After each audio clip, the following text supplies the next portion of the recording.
Alors maintenant, on va regarder le fonctionnement du filtre et son efficacité.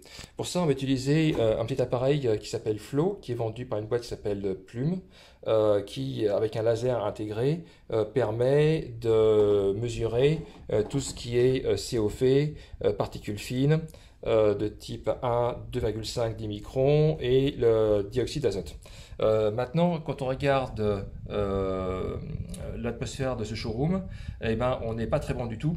On a beaucoup de particules fines 10 microns, pratiquement rien en 1 et 2,5 microns. Dioxyde d'azote, on est à 0, on est à la campagne, donc c'est bien. Et le COV, on est très important.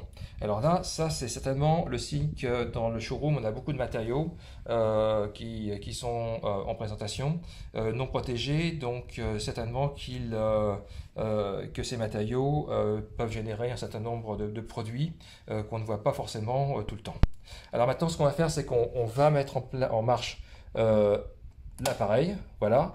Je vais remettre le plume flow ici et je vous reprends dans 1 ou 2 minutes pour voir où on en est. Voilà, donc je reviens vers vous après quelques minutes d'utilisation du filtre à particules. Donc on voit qu'il fonctionne parce que la lumière verte est allumée. J'ai remonté la carcasse pour être sûr que le filtre passe à travers le radiateur. Et maintenant, voilà où on en est au niveau de la pollution.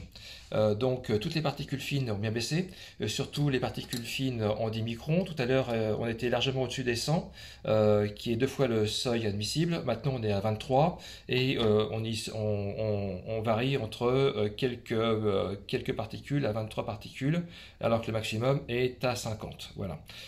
Pour les particules 1 micron, on est toujours très bas, et les 2,5 microns aussi. Maintenant, je vais aller voir un petit peu ce qui se passe au niveau de chacun des choses. Donc ici, les particules 10 microns ont beaucoup varié parce que j'ai mis en marche et j'ai arrêté la machine plusieurs fois ce matin. Après, au niveau 2,5, on voit que depuis que j'ai remis en marche aussi la machine, on a beaucoup baissé. Bon, au niveau du 1 micron, on n'avait pas grand-chose.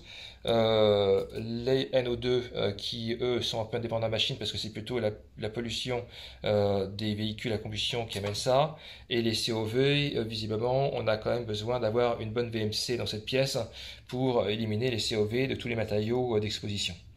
Voilà, donc là en application, le filtre à particules et le radiateur réversible associé.